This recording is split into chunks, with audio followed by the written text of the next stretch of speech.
You should be live. You see it? On your phone? Oh, no. Yeah, hold on.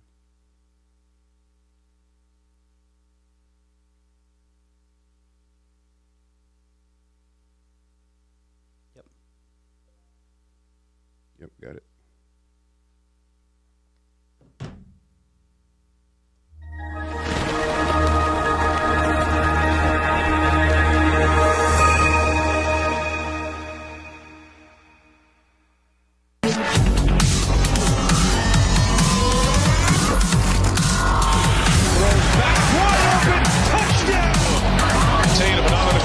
Superstar, step back three on the way.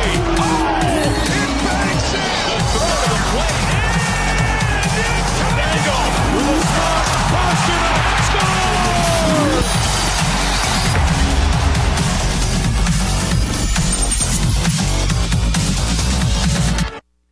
And we are back, ladies and gentlemen, boys and girls. What's going on? My name is Clifford Bonet. I am one half of the Boston Power Hour. It's been a while, man. Been on vacation, and I got my guy here. But before I bring my guy here, I just want to tell everyone I want to give you guys a big shout-out for following us as you do. We appreciate the DMs. We appreciate everything that you do. We even appreciate some of the silly things that you guys would say, like, hey, I would never, ever respect Edelman for leaving us. I would never think that Tom Brady's the greatest quarterback because he went to another team. But you know what? I digress. It's all good. Ladies and gentlemen, boys and girls, like I said, my name is Clifford Bonet. I am one half of the Boston Power Hour. And let me introduce my guy. Introduce yourself, sir. Hey, it's Babs, everybody. It's been a while since I've seen you. Cliff, how you been? I've been great. It's been a while since I saw you. Do good with the white boy songs. I love that shit, man. Zavarian, yeah. It's been a little bit. It's been a couple weeks. Technical difficulties. I think last show we weren't live because like something happened. Yeah, that was that last show. That was like 3 weeks ago. Comcast. Things up, and then we're here back live in the studio, Cliff Note Project Studio. You're looking good over there, man. No, dude, I feel like a bag of trash. Why is that? I feel gross right now, dude. It's been a crazy month of March. March Madness, for one thing, the madness that happened with that. That was great. And just us working in the background for a couple projects that we're trying to work out for the summertime, the springtime. The NFL draft is coming. The Red Sox season just started. I know the Patriots season schedule is going to come out next month. Yep. So there's a lot of planning that we've been doing, a lot of pieces we're putting into place. A lot of things. A lot of things that are changing because it's spring. Yep. It's spring. We're blossoming, and that's what we're here to do. But I just moved. Yeah. So how was the move? It sucked. Moving sucks, dude. Moving sucks. You know it was coming, so we had to move. How long do you think it's actually going to take you to actually be officially in the home? Because you know that you're going to be living out of a box for a while. Yeah, that's what it is right now. We still have things that we're moving over, and it's. I spent the whole weekend moving everything. I busted my ankle. That's why I wasn't able to do last week's show because I was hurt. I was a little, oh, Babs, you sit down and do the show. No, I was hurt. I'm hurt. I'm staying home. I needed a day of resting. It's moving a lot of stuff that we have, especially the twins. Like doing the cribs, to break the cribs down. That's what I was going to ask you. As long as they get their crib, it's cool. You can sleep on the floor. Yeah, I don't care. I sleep everywhere. It's all good. So just like you said, living out of boxes. Our bedroom full of boxes everywhere, and it's going to take probably 3 months before everything's 100%. Because have you started cooking yet, or are you still eating out? No, we the first thing I did was like I went food shopping. Just stocked that fridge up, especially for the girls. Like this is true. I don't want to be eating out and doing all that stuff. I mean, I like eating out. Me too, but it gets pricey, man. Well, yeah, sometimes you can get it for free. We got listen, it's so all disgusting. good. Come on, it's been a couple of weeks, Cliff. Yeah, it's good to see you. You said you were a little I'm a little tired. A little tired. I went on a little trip. Went to North Carolina, had a wedding, family and friends, and then got to work out there as well. It was good, man. I can't complain. A little getaway for me and my wife. Left the kids with some vetted and family members and friends because I just don't trust everyone, regardless of how long, our parenting styles might differ for the people out there. I'm not saying that you're not a good parent, ladies and gentlemen. I'm just saying that I'm a little different, and my kids are a little bit bougie because of what I've taught them, and that's okay. But nah, man, 2-hour delay in a freaking airplane Now, did you fly JetBlue? There's been issues with JetBlue. I don't. You did.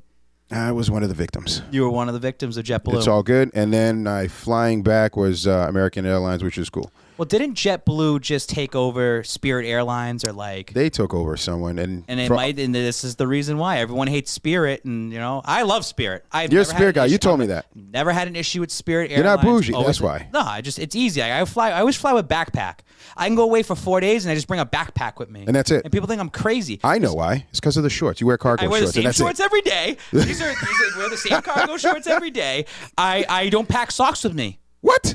I just go to the local Walmart and buy new socks. Yeah, I used to do that. I do that with underwear. Yeah. Like, I just buy cheap underwear and just do it that way. Do it that way. It's like maybe $4. Yeah. I know it's not, you could say like, oh, what, are you made of money? Like, no, but it's just, I save that stuff with me. Like dirty socks is like less stuff I pack. 100%. Whatever it might be. Plus, at the end of the day, you're washing it. I do the same. I wear the same hoodies. Yep. I wear the same shorts. I wear the same hat. The same thing. I shower. Trust me. I do. I stay clean. He's not funky. Deodorant. He smells good, guys. Yeah. So it depends on the day. These lights get to me sometimes after a while. That's all right.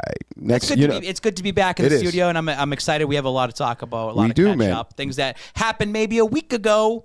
A week ago. We got to bring it back up. But listen, man. But before we do that, ladies and gentlemen, here we go. Oh boy, it's that time. Adjust my seat for this one. Oh boy, what? I thought we just said you had a good week. Things were good. What is it that you, sir, are ranting about? Patriots Nation. You're being played right now by Julian Edelman, Tom Brady, and Rob Gronkowski. It's in front of your face. They've been doing this and planting the seeds for years. It feels like, Cliff, Julian Edelman's going to Tampa Bay Buccaneers. Wait. I need you to say that one more time. Simply because. Feels like. Do you know why I'm asking you to say that again? Because it's not April 1st. It's not April 1st It's not April 1st. Now, listen, on to the next chapter, April Fool's Day. Ha-ha. He posts this, right? He did. Says, on to the next chapter, breaking news, he's going to the Bucs. I know at the very bottom it says April Fool's. Yep. But they've been planting the seeds here and there. Remember Tom Brady's Madden commercial, where it's like, hey, Jules, you ready to come play in Tampa yet? Now, Julian Edelman, you people out there that are doctors, the Twitter doctors that say, well, it's got bone on bone in his knee, he can't play. He's still running routes out there. He's still actively training out there. So you're wrong. We don't know his true condition of his knee, but he failed a physical with the New England Patriots. His contract's over, and if he wants to ride the coattails of Tom Brady, are you going to be upset about that? I'm not. Let me tell you somebody who posted on April Fool's Day and posted something. Talk to me. LeBron James. LeBron James stated, he said, that's it, guys. My season's over. I'm not playing. I'll see you in the fall. And people are like, this is bad. Why are you saying that? Because the Lakers were still trying to get into the playoffs. Yeah. He didn't play another game. He didn't play another game. I thought it was April Fool's Day. It wasn't. So the king has spoken. And not even this, Cliff. He posted that on April Fool's Day. And then a couple days later, he posts on his Instagram a little something of like a Seinfeld episode where it was Elaine and the boyfriend, and they're kind of like talking with each other, and Jerry Seinfeld, Tom Brady, and like it was funny. But why are you still talking about this? Like a good April Fool's joke would be like, "Hey, I'm coming back to the Patriots." Why are you playing with the Bucs with people? Why don't you play about the Patriots? Because it's gonna sting. You know it. Yep. And like I said this. If him going to Tampa Bay is how he gets into the Pro Football Hall of Fame, because let me tell you something, a lot of people are on the fence with him. He doesn't have the regular season stats, but man, he's got the postseason stats for Yes, it. He does. He's got the memorable moments. Yes, he's got 3 rings with the New England Patriots. But if he was able to say, hey, if I get a 4th ring, that's how it cements his legacy of getting in, then let him just go to Tampa. Patriots fans, Gronk purposely held out in his retirement just so he can go play with Brady the following year. Brady left. That's the big Band-Aid of it all. Does it really hurt you if Edelman leaves and goes? Like, how much more is Edelman going to give back to the New England Patriots anyways? He's not. He's not. I mean, I thought we were trying to move on. I thought we were moving on to the future. Edelman wants to be out in L.A. He wants to direct and film. Like, let him go down with Tampa and go with Tom Brady. And I look at this as well, too. Okay. Imagine Tom Brady, Rob Gronkowski, and Julian Edelman all retire at the same time. All three of those guys could be in the Pro Football Hall of Fame on the same night. That's about a party. Blowing. And if Edelman's on the fence, right? Yep. And you don't know if he's in the Hall of Fame or not, Tom Brady makes a couple calls. That gets him in. If Brady says you come down to Tampa, I guarantee you a spot in that Pro Football Hall of Fame. Edelman's going down to Tampa. I agree, sir. And it's business. It's business. He goes down there, brings the JE11 brand out there. I usually wear the JE11 hat. It's not today. It's the Red Sox season. That's I'm not wearing that hat anymore because I got that feeling. But the JE11 brand goes down there. He's having a good time. He doesn't have to play 40% of the snaps. He just has to be there. Just be somebody. Be kind of a coach, a player coach. In the playoffs. Fine. He's just there as a decoy. You put him out there, he's still be able to catch a ball and dive down and get a first down, and then he's out of there. But ladies and gentlemen, why are you guys bitching? Because we picked up someone. DeVante Parker. See, it might not be Devontae Adams, but you got a DeVante, guys. DeVante Parker.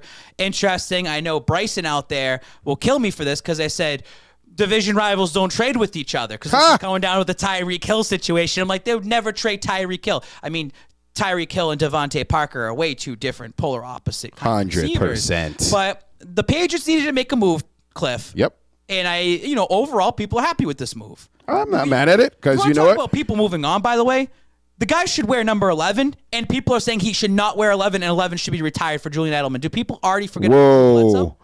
Wow, that was fast. That was really fast. People are literally hating. No one hated Jared Stidham when he took 4, and that was Adam Vinatieri's number, and no one wore it during the time between Adam Vinatieri and Stidham. But now everyone's losing their mind if DeVante Parker wears 11. That's what I've been seeing over the last week. Do you understand why I kept saying, I said, listen, at the end of the day, listen, Patriots, you guys got to relax. Just relax. It's a business. We get it. But let's move forward, right? Big thing with DeVante Parker and what we saw right away was the trade happens. The Patriots needed to make a move. Yep. This is what they feel comfortable, and Parker wants to play here. What does he do? He goes from Miami, goes up to Foxborough, takes his physical, signs his deal, takes a flight, goes right down to Tampa, and go meet up with his co-partners there, Mac Jones and company, Jacoby Myers. Uh-oh. It was awesome seeing it. Kendrick Bourne, by the way, let me talk about him. A little off to the side. I am off to the side. I'm sorry. But that's fine.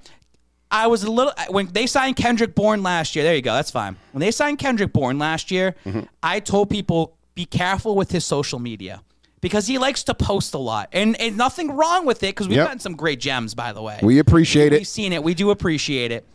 But he's out there posting and flexing. But the Pats fans want to see this. I talked about Patriots West. This is Patriots South. This is in Florida. It's great to see that the guys together. They're all smiling. They're happy. They're doing a little throwing session. This is what the Patriots fans needed to see after losing to Buffalo in the playoffs. And you said, where's this team going to go? Who's coaching this team? Who's the offensive coordinators? What's going to happen? You instantly get DeVante Parker. They all meet up. They have a little throwing session. Yeah, people are like, well, where's Jonnu Smith? Where's Hunter Henry? This is a wide receivers camp with Mac Jones. Relax, everyone. Where's N'Keal Harry's more important.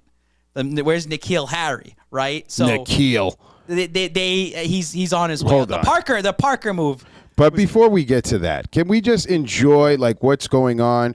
I thought the whole thing was they want to see some camaraderie, they wanted to see this love, this things that happened last year. For whatever reason, it's never enough. Patriots fan, he's got the iced out chain. What was that at the end? Mac Jones, he looks like he was spitting at the end. Right, Mac. Oh, he's faded. He's faded. Is it? Do you think that's right before you're about to throw up and you're just getting that saliva? Do you think that's what was going on right there? It must have been. Yeah, he's just get that spit out there. He was buzzing. His head was. This is what happened. I was in bed and I'm going through Instagram right before I'm on Instagram all the time, just looking at everything that goes on. Yep. And I pull up Kendrick Bourne's story post, and that happened within 10 minutes. I instantly just record it and have it and saved. And I posted it on Twitter because I was like, he's going to take this down instantly. The feedback from the fan base about Mac Jones was actually super positive. Yeah. Now, let's play both sides here, Cliff. Okay. As a business and organization, but as a fan base, it's awesome. Mac Jones is with his boys. He's buzzing. Listen, people drink. Like if you're 21 or older, you drink. It happens. We understand that. We also understand people are sober. We get that as well too. He's there with his buddies at a bar, enjoying his time, camaraderie. As a business and organization standpoint, you don't want your quarterback out there, your young quarterback who's had issues in the past down in Alabama with drinking and driving. Obviously, I feel like Mac Jones is maturing, and he's not getting behind a wheel. I mean, things happen. We've seen it. Correct. And unfortunately. Yes, sir. And we feel that you just got to put some trust into Mac Jones that he's a big boy now and he's making the right decisions. But to see that shows a character, personality. So we've been seeing that out of Mac Jones over the last year or so. It's coming out. Whereas Mac back in preseason would be laughing, at questions, and then all of a sudden he turns into a robotic. Right. People don't want another robotic quarterback. They want a winner. We want a winner. I want to see the best out of Mac. That's why I critique Mac. That's why I give him a C+. I want to see him get better. Right. And then he's at the Pro Bowl. He's doing the gritty. And at one point you're like, oh, that's kind of a joke. But then at the same time, you look at it and it's camaraderie he's building around the league. So he's definitely building something out there. It's good to see that even though it got deleted and it's still out there, the positive feedback from the fans was a good thing. I think the organization just needs to take a note of that. Yeah, and then also too, I do a lot of interviews with people from artists, younger athletes, whomever.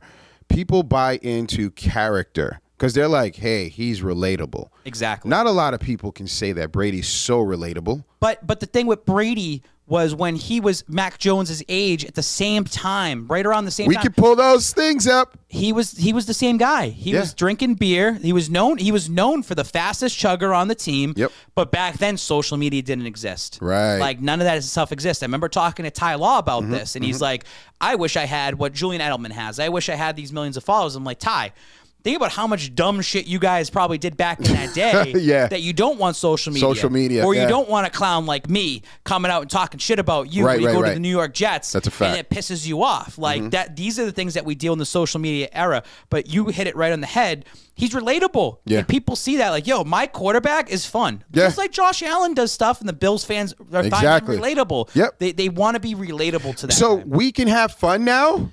We can have a little fun now. Just a little fun. Just a little fun. As long as you win. Gotta prove it. You gotta win. They went 10-7. They deserve to have this little fun. He does the gritty. He's out there drinking. What do you think his drink of choice was, by the way? What were they making him drink? I think he's drinking liquor, man. I'm sorry. Black people, we don't drink beers as much. The brown liquor. Yeah. A little Henny. On the Henny. A little Henny. little Henny. He's all right. But he's used to it. Yeah. No, he's used to it. And you know what? The best thing about that, what would they do in the very next day? They went out and they worked out. They're working. Now he had a lot of sweat going on. He was getting that alcohol sweat out of him. And then we got a text. Yeah. We got a text here. Yeah. So Gabe Pat's awesome. I know he's going to be watching this too. He's like the underground memes that he puts out there. So the funny thing is that he posts this. This is kind of in the way. So the text about N'Keal Harry not being there and he called and hilarious. Gabe puts this off to the side. You got this big monitor in my way. I'm not going to be able to see anything. It's okay. No, it's not that big. I need to see myself. I need to see the text because I want to give out. All right. LMAO, N'Keal Harry texted, where's my invite? They're all laughing, right? Hilarious. Gabe posts this. Gabe ends up getting reshared by another meme thing, which gets reshared by Kendrick Bourne. So Kendrick Bourne had that on his thing, and where little Pat's community on Instagram was going nuts, laughing about it. They must hate N'Keal Harry if he's not there. Oh well, they know that he's out of there. Someone commented saying it just wasn't a blocking day. They didn't need him. They were just running routes that day. Yeah, N'Keal Harry wasn't needed there. So if Kendrick Bourne. You got to be realizing what you're posting. He might think it's funny, and then he pulls it away. Just like the Mac Jones thing. He posts it, pulls it away. He's done that last year. He was making fun of Buffalo during this. He pulls it away. Because Pat's organization, Stacey James, get that off your Instagram. Get that off. Do it now. We don't want Boston Power Hour talking about it. Well, this photo was cool. This was awesome. Jay Lazard, Jay the Pats fan, who lives down in Tampa Bay. It was good to see him smiling. Sneaky by Jay. I'm going to put it out there, Jay. Sorry. So, the first day you find out where they're at and you go to that community. And you go. He's just doing some legwork. All right, they're not there. Kendrick Bourne, out of all people. Yet we're out here practicing. He leaves out the context clues. You look in the background, it tells you, hey, we're at the Berkeley High School football, whatever it is, right? Yeah. You see that, Jay. He's like, I know what that is. He goes over there. Ding, ding, ding. Police detail outside. They had everything blocked off. He walked around the whole premise. I was like, just jump the fence. He's like, I ain't trying to get a trespass charge. Like, I ain't trying to get in trouble. He goes to the very front, rings the doorbell, and they security and goes, how can I help you? And he's dressed like that. He goes, I'm here for the Patriots practice. Open the door. They let him right in. He goes up. Do you know why, though? Do you know why? They thought he was a player. Not they thought only he was a that, coach. what state is that in? It's in Florida. Because Florida. Yo, something's wrong with Florida, but it's okay. Shout out to Florida. And Jay went up, and Jay was like, that's when the practice was over. And he said, he yelled at Mac and KB, hey, what's up? And they said, he was like, they were the nicest people. Mm-hmm. You see Mac smiling. I know his face is cut off, but that's how the picture was. But, Mac smiling, KB's the man. Now, Nelson Aguilar was pissed. And Nelly goes to Jay and goes, how did you get in here? And he goes, I just did this, this, and this. Right. And he goes, dude, that's not cool. And then Kendrick Bourne was like, nah, I like the hustler's mentality. Yeah. So, like, okay. Take advantage of what you could do. I guess Nelson Aguilar went to that high school. So that's why they had the in there, and he felt like, hey, shout out to Jay, by the way. You know what? Shout out to Kendrick Bourne. And shout out to KB for being nice about it. And being a real one. Like, come on. Like, that's real corny. How'd you get in here? Cut it out.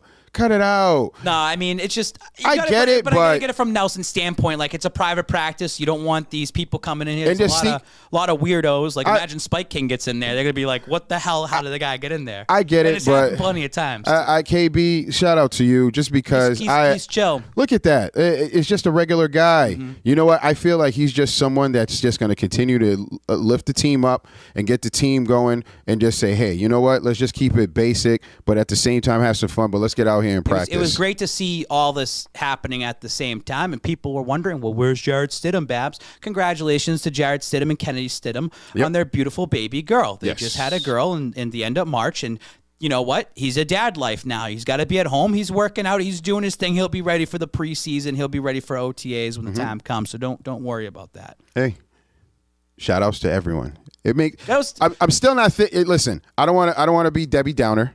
I'm glad that they're doing what they got to do. I still don't think they're making the playoffs. I'm sorry. It depends. It really depends on how the league shakes up and what happens. Injuries happen. Injuries do happen. I mean, adding DeVante Parker, you said, a couple weeks ago we talked about it. Yep. What are they doing around Mac Jones? Well, they got Trent Brown back, which they talked about his weight today, and I got Trent going after me on social media, so that's not good that he's already rattled just like that. But they add DeVante Parker. They're at least doing something. Yeah. Is DeVante Parker Devontae Adams? No. But could he put up some good stats that is serviceable? Yes, absolutely. Could he be a difference maker? Absolutely. We're going to wait and see. The fact that DeVante, again, flew up there to Foxborough, comes right down to Tampa, and spending time with Mac is huge. We need to see this on the offseason. Yeah. We really, really need to see this from the wide receiver standpoint. Yeah. Sorry to go on to the left. Just had to throw that out there. I think they can make the playoffs, and I think we could run down the schedule and go through it and showcase what will the record be. Let's do that after the draft. After the draft? You want to wait till the draft? All right. Well, because maybe Bill will not trade down. That's fine. You never know what big moves end up happening around. Because things are like, we did a Twitter space a couple weeks ago. That was kind of our supplement. That was cool for our show. Yeah. So we did it with Title Talk TCL. Shout outs to them. We did it with Trent Defender. They were kind of being mean to you, by the way, at first. They're always mean to me. Why? The Pats chat Twitter people are mean because they just hate me. Why? It's fine because they call me TMZ Babs. Listen, I know. Calls me TMZ Babs. But I had to come in there and say, hold on. You defended me. I did. You came in. And by the way, they were kind of making fun of you a couple times. It's all good. Chat. It's all good. You came in there with the right attitude, with the right things to say to have the conversation flow. That's all it is. I came in there hot about the Edelman thing, and they're like, oh, you just come in and talk about Edelman. Listen, stats and all that, you guys love to talk about that. That's cool. Like, that's part of your thing. Right. Me, I'm the casual. I'm not about those X's and O's. I want to talk about what's going on. I want to talk about Mac Jones sipping. I want to talk about Edelman going to Tampa. I want to talk about DeVante Parker trying to be a difference maker. Like that's what I'm coming to. That's what I'm all about. And it's TMZ Babs. I want to talk about Trent Brown attacking me on Instagram. I want to talk about. But that was funny though. I want to talk about Jonnu Smith and where the hell he's been. That's what I want to talk about. They have great insight though. It's good to listen to them. But the point of this conversation was with the schedule. Mm-hmm.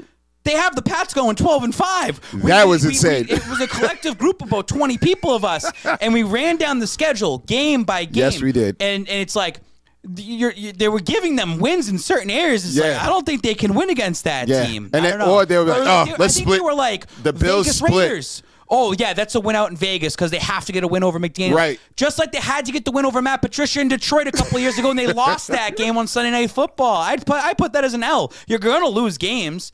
Like I said, like I split, you beat the Jets 2-0. You split Miami. You split Buffalo. You got to split Buffalo. Well, they can beat Buffalo. They can go 2-0. It's just like, no, like they'll split it. They might go 0-2. There's discrepancies there. 12-5 was a little high. I mean, I still have them at 10-7. I think they were going a little crazy. I had to give them a gunshot on that because that was a little insane. They were going bananas. 12-5 is getting you like a top 4 seed. You're winning the division. Like I was just like, all right, we'll see. Like you said, we'll see how it shakes. We will see. We'll see how it shakes out. That's we'll the go beauty. After the draft. But see, isn't that the beauty of having these podcasts, having these conversations, so we can go back? Because hey, guys. Our stuff's on video, so feel free to cut this clip, especially with the new YouTube thing. That's why they hate me. Yes. I say, you guys can come on at any time. Eventually we're gonna do like a little interactive. We're gonna open it up. We'll open it up to people. Yep. But people are afraid to show their face because you know what? You're not always going to be 100%, right? And it's How many times have I been wrong? Even the pros. I got dunked on by Morgan Hightower last year. I'm still sitting here. That was a pre-Babs having a show. Like, just saying, that was pre-Boston Power. That's pre-Cliff. I got dunked on, and I'm still here. Listen. And it took a while, and sometimes things have to take time. Like, it's spring. That's right. It's time to blossom, right? Mm-hmm. So sometimes your hot takes or, your insights, they take a while before it actually happens. So I'm just saying. But, I feel like we tend to change people's attitude, not to shift gears, but we said, hey, Tatum, when are your balls going to drop? And he's been a monster. We shit on Tatum, and I shit on Tatum. He's been a monster. He's been an absolute monster. But has the Celtics, have they derailed? Ladies and gentlemen, on that note, should I pull out my shotgun on this guy? Do we want to go? No, let's stick to our script. All right, let's go. I don't know where we're going. It's been a couple weeks. I know. It's all right. Where are we going next? All right, I got you. But we'll move on. But before we do that, ladies and gentlemen, I'd like to, once again, thank you for checking us every single week or when we decide to come in. We appreciate your patience. You went on a little vacation sabbatical. And you I did. Your kids. We're allowed, right? This kid's like, hey, we filming tomorrow night? Hey, late night? Hey. Like, we going to get together, Cliff? Hey, we're going to get together? So let's get back to football because we're back. All right. See this. All right. So I haven't been posting that much during the week. Things have been kind of slow in terms of football news. And plus I was moving and stuff, and there's been a lot of stuff going on. Life has been happening. I saw this tweet, right? And let me talk about the first part of this tweet. Okay. Because you might have seen me post about this. I saw that. You've read my caption. Yes. So I saw the tweet floating out there a couple days ago, whatever day it was. And unfortunately, it was the same day that Dwayne Haskins unfortunately passed away in that tragic accident. It's a rest in peace. Mm-hmm. So I sat on it because I'm not going to post it the day he died. It's disrespectful to do that. And especially following people that are mourning his loss. Everyone mourns differently, right? Mm-hmm. And you see that how it affected a lot of players. And this was something that that's going to get looked into a little bit more what happened, but it should have never happened. You know what I mean? And there was a lot of interesting takes out there. Adam Schefter tweeting out the day of quarterback Dwayne Haskins, who has failed to catch on in Washington and Pittsburgh, has tragically passed away. Like, why do you need to add that? Yeah. Or Gil Brandt went on his XM radio show and called them pretty much like, yeah, he was going to live this life. He always lives the fast lane, and he was going to happen to die. Like, it's tasteless to be doing that stuff. Mm-hmm. Get your opinions, and you get that. Schefter's been, by the way, missing a lot this past year. I feel like he's been taking a lot of L's. Like when it came down to the Brady information coming out, this little thing that he did, this mishap. He's been having a lot of mishaps there with ESPN. And by the way, I looked up ESPN. I believe Dwayne Haskins was still under contract with the Pittsburgh Steelers. He was a restricted free agent. The day he passed away, I looked it up on ESPN. He was already taken off the roster on the depth chart. Wow. He was the third string quarterback. I had to ask the Pats chat. I'm like, is he still on contract? Yeah. They said, yes, he's fighting for the second string job, and they already took him off. It kind of shows Adam Schefter, who works for ESPN, and how ESPN is running certain things. Yep. That being said, I sat on that. I posted this. I said my piece on Instagram. It's there, and I pay my respects because Dwayne Haskins' name is mentioned, and that's why I didn't want to bring it up. And someone came after me and said it's distasteless, and I said, did you even read it? Read it. Nope. And thank you for the ratio, everybody, because it's just like, did you even read what I said? But like, the people had your back. I post things, and people want to instantly react to them, whether it's a video, and they listen to the first 5 seconds, they won't listen to the whole 60. Yep. They will take clips from our Boston Power Hour show, and they won't listen to the actual end of it. You know what I call? I call those people just headliners. You know when you're at the supermarket and you're just reading like Elvis is Alive with Tupac. Giselle breaks up with Tom. Boom. Like you're just like that's Run with it. But you don't understand what's fully there. Do a little homework, ladies and gentlemen. Let's talk about the second part now that we're here. Let's do it. DeVante Johnson appears to be training with the Patriots quarterback Mac Jones and some others at different locations in Florida. That was the most important part about this.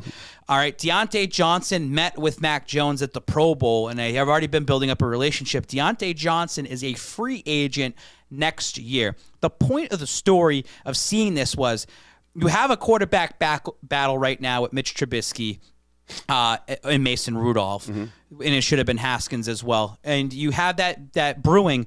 DeVante Johnson, instead of picking a side or just being there to work out with both of them, is working out with Mac Jones. And that's so important. Message. So important. Because you got Matt Judon doing this, and he thinks he's funny, and he's, oh, come here, I'm going to recruit you, blah, blah, blah. Has any of that paid off yet? It hasn't paid off. Okay. So he's doing that, right? And I got Dito texting me. Dito, thank you for watching, by the way. Dito's out there. You have Judon tweeting, but Mac's actually working out with these guys. That is so good to see because it gives you hope, New England Patriots fans, that the Tom Brady era is over. You're not luring free agents in to play with Tom, but now Mac is going out there and recruiting for the future. Mac is here for 4 to 5 years. It's 5 years. He's going to be here. He's on year 2. There might be some free agents out there the following year that might say, hey, we like what you're brewing up there. Yeah. I like Mac. He's relatable to me. Bing, bing. Wow, look at the receivers around him. They like Mac. He takes care of his guys.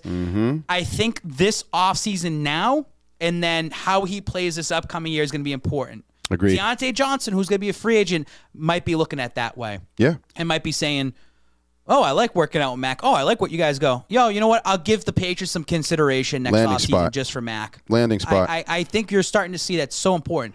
This is a fantastic offseason for Mac Jones with what we're seeing in the reports. Like, people say, oh, the Pro Bowl means nothing. Remember I said that? Pro Bowl talked means about something. I said Pro Bowl means something. Go out and see what these Pro Bowl guys are about. Throw the ball. And he sucked a little bit. Yep. You got to call him out when he stunk. Yep. But then he had a great drive, and he does the gritty. Now everyone's on top of it. Now you see him down in Florida working out with the receivers and the Patriots. Now you see him working out with other receivers on other teams. That is really, really great to see out of Mac Jones. Another thing, too, that's probably not mentioned and won't be by networks like ESPN because they don't look at things like that is culture matters. Do you know where he went to school? Alabama. Yeah. A lot of his Bama friends are probably all around the NFL. Yep. And they're just regular guys. Yep. And they talk. Mac cool as hell. He might act corny, but he's cool as hell. Yeah. He has game. He's good. Yep. I would play with him. An example about culture is Zach Wilson for the Jets. He come from BYU. Yep. And that video of him at the draft where he was scared. Yep. Like he's like, oh, like this is not my place. Like, look at all these like men around me that I don't feel comfortable with. People don't want to play for a guy like that. Nope. Mac's comfortable in his skin. Yep. Mac's comfortable with who he is, and he might be goofy. That's cool. Yep. And it's a whole new era and generation, Cliff. Like even for someone like me that I'm in the middle of it, that's a way younger generation that's just different culturally in the way they think and act and how they handle things like on this phone, right? And how they handle themselves. So, but it's great to see that Mac's bringing something to the table. This is a curveball for you during the beginning of baseball season. Do you think that the NBA culture as far as saying, hey, I want to play with this guy and play with this guy is translating to the NFL. Definitely. Yeah. I think it's been going on for a while. Yeah. Like that culture aspect of it. I mean, when you look at Tom Brady, it was, I want to win rings. But then when you go up to New England, it's like, you got to bust your ass. Right. People don't want to do that. Right. Look at LA, what they're building out there. They want to go out there and win. I think the Bills have been building a culture for a while now. Oh, yeah. Because they're seeing Josh Allen is pretty similar. Like, he's loose. He can build people out there. But then again, it's like, do you want to play in Buffalo in the cold weather and this and that? I mean, Von Miller wanted to go out there. Yeah, they paid him. But, you know, there's people that want to go play with Josh Allen. You know, people obviously want to play for Deshaun Watson. Like, there is a culture aspect to it. It depends. It's just like, you want to have fun. Winning is fun. Right. But you want to build a strict culture as well too. How many one and done teams have we seen over these last 20 years that go and win a Super Bowl and then they fall off? You can't come back. They can't come back. When they had that, Kansas City looked fun for a while, and they're looking like they're going to be the team, the odd man out with that AFC West. The way it do you think the Rams are going to be that? So the Rams are an interesting thing because I think Sean McVay is that new generational coach that is going to take over the NFL. Great shotguns for great points. Oh, you're putting the bullets out. No, great points. Celebration like we're in Texas. Great point. Belichick's on his way out. McVay's on his way in. That's the new style of coaching that we're going to see in the NFL. And I love that they do first-round picks don't matter. We don't give a fuck. Yeah. They went to the Super Bowl 2 out of 4 years. They won it on their second one. And I think that they still have a built team around him. Yeah. They knew they needed a quarterback. They went out. They got the quarterback. They win the Super Bowl. Yep. Things do have to go your way in football, but that just seems like a built organization because it's LA as well too. Yeah, it's nice. It's nice, but you have the right coaching staff, the right flow out there. It can work out. And right quarterback. At first, I didn't believe it, but it looks like they definitely picked the right quarterback. It's it almost, made sense. I mean, it's. I know Matt Stafford's on the older side, but if I'm like a free agent, it's where do I want to go right now? Like if I had to pick anywhere, do I want to go play for Green Bay?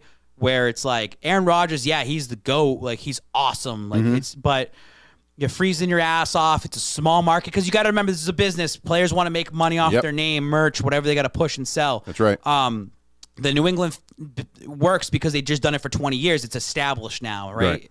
But it's like Miami. Like, look at Miami's building something right now because it's the Miami market. Brady wants to be in Miami. Brady'd rather be in Miami than Tampa. Tampa's a small market. Right. He'd rather be in Miami. There's the money. You can do more stuff out there. Some money. I just look at a free agent. Like, if you're a receiver, you want to go play for somewhere that it's fun. You put the work in. You're a winning team. It will work out. So For sure. Did you see the commercial or his Instagram where he's now talking about his little zip up there? Oh, who, Brady? Yeah. Yeah, He's he's shilling out what he's got to get. I'm telling you, get the bag. Brady's playing another. He's playing after this year. It's fucking ridiculous. So I said this. I said this. I don't know if we had it or I put it in the script, but Gronk hasn't signed yet. Nope. Why? Do you think he's waiting to see where Tom Brady's going to go officially? Is Tom Brady actually locked into Tampa? Are they waiting? Like, because you would have signed Gronk already. Gronk's Spike, playing. Don't you dare start that conversation again. The dust started to settle. No one's thinking about Miami anymore, okay? Cut that conversation out. Tua for Brady and picks. They don't want that conversation. Who says I told you, I want chaos, baby. Who says that can't happen? I mean, again, you know how PR works. Yep. You release a little information, and let's see how it happens. The NFL's so classic with that. It's a Friday afternoon. We'll release this information. Oh, our offices are closed next day. We'll talk to you on Monday. That's right. We'll let 48 hours go by. Talk about it. But a lot of information about Brady going to Miami and how receptive are we to it? How do the Tampa fans feel about it? How do the Patriots fans who follow me to Tampa feel that I'm going to division rival? And some want that to happen because they want him to kick Patriots' ass. Yeah. Like, that's what could happen. They're setting it. They got everything there. Yeah. But there's things that might not work out with the Brian Flores situation when he gets kicked out. Yep. The coach, maybe he doesn't want to be for that coach that they've hired there, McDaniel. Like, does he feel like he needs to be part of that? Does he want McDaniel to have one bad year, and then after he's a free agent, he can go in there and he goes in there. I got a hot take for you. Hot takes are always welcomed here on Boston Power Hour. I think Brady's going to just go to Miami to make sure that the Dolphins win and that our coach gets pissed off and says, fuck it, I want to retire. That's it. Brady is going to retire Belichick. Yeah. At this point right now, who is going to retire first, Brady or Belichick? I'm thinking Belichick. And it might not Bill, be. The way Bills has to win. Brady has another 5 years on him. It's fucking ridiculous. Yeah. Unless he gets honestly, injury, unless right? it's an injury. Yeah. But then even at the point where it's like Brady was considering being in the front office of Miami and being a minority owner, that means he's still trying to chase Super Bowl rings. Yeah. Because just because he has 7 doesn't mean he can't finish his lifetime in football with 12. He's still mad about the Wes Walker drop. I want to see Brady become a front office member. That would be cool. So he can get in the Pro Football Hall of Fame twice. One that as would be a player, cool. And then one as like personnel. That would be cool. Like, that's just Brady. Ladies and gentlemen, do you see what's happening here? And the fact that he wants to go to Miami showcases he does not want anything to do with Foxborough anymore. Stop saying Brady's coming back. Stop saying Brady's become a coach. Stop saying Brady's going to be doing these things. They have to pay Tom Brady to come back to Foxborough. They have to pay him to be here to retire his number. They have to pay him to fucking put on that red coat. They have to pay him to come up when they put the statue. At this point, do you even want a statue of Brady anymore? I know. At Foxborough? I don't. I don't. Know. Like, it's like it's lost its spotlight with him going to Tampa, and now he might go win in Miami. He might go win in San Francisco. It's like, why are you bowing down to that guy? They shouldn't do that. They shouldn't do that. The organization, you just don't pick want yourself up and move forward and go win without him. Ladies and gentlemen, boys and girls, I don't want you to listen to Spike. He doesn't want Brady to come back. You know why? Because he wants to remain as the offensive coordinator of your New England Patriots, okay? I don't want Tom Brady coming and taking my job. That's why, okay? All that stuff he was saying, blah, as Felger would say, blah. Felger, blah. No. I'm not the statue. Look at the statue of Peyton Manning in Indianapolis. That guy does not give a flying fuck about the Colts. He cares more about the Denver Broncos. People remember, because we live in such a short attention span world, people remember him more as a Denver Bronco than an Indianapolis Colt. Yeah. That's how it feels. When you see that out there, and we make fun of the Colts. We make fun of the Colts for living in the past and the banners and all that and the finalist stuff.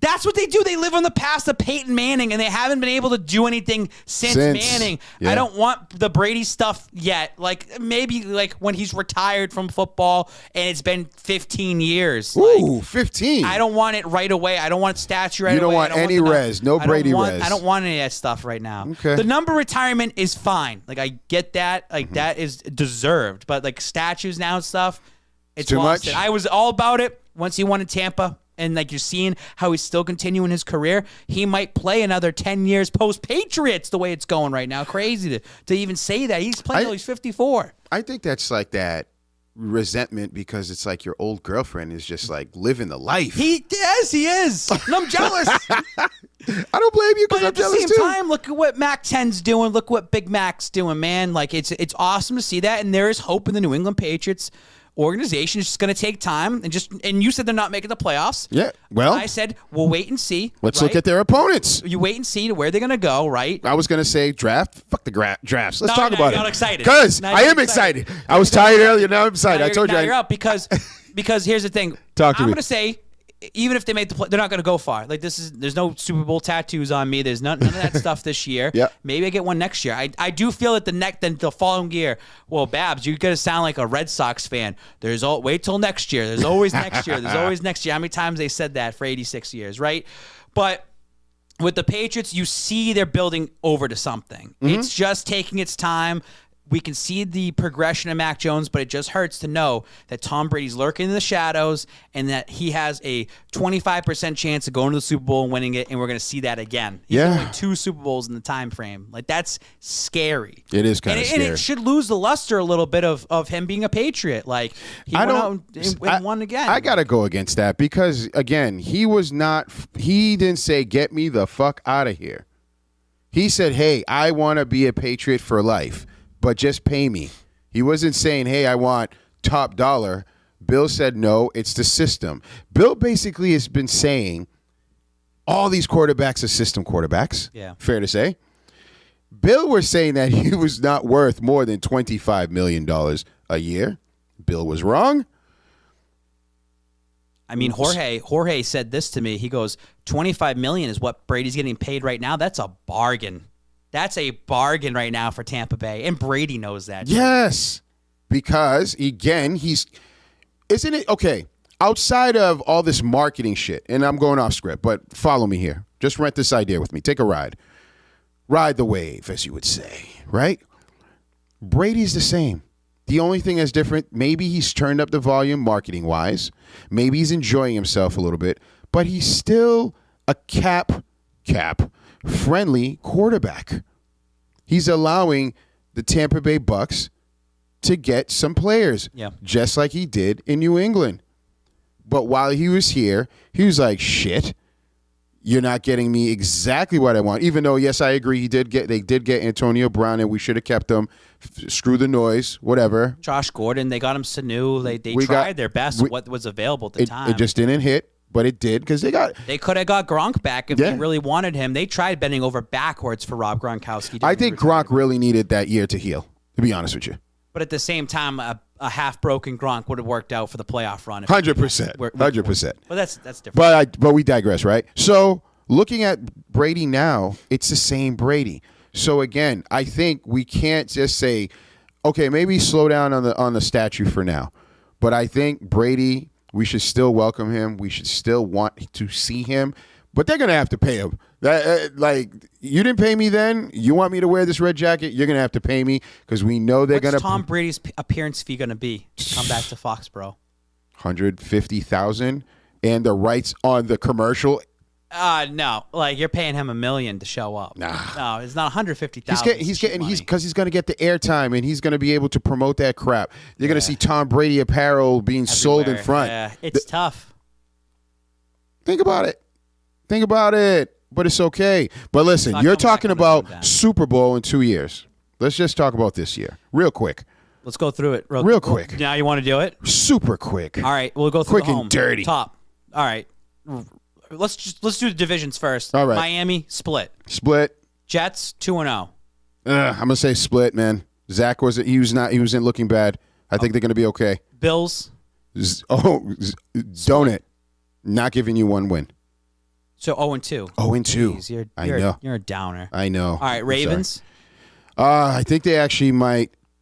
They might win that. Win. Yeah. They're already moving on from Lamar Jackson. Is it because of the second? Was his Hanley? Huntley. Is he looked good. He looked better. He did. That'll be a close. The Ravens fight tough. They'll win that game. But I actually want to see Lamar leave because it'll be interesting. Bears. They'll lose that. The Patriots will lose. No, the Bears will lose. Bears will lose. Okay. No. Colts. Matt Ryan coming in. Matt Ryan's going to win that game.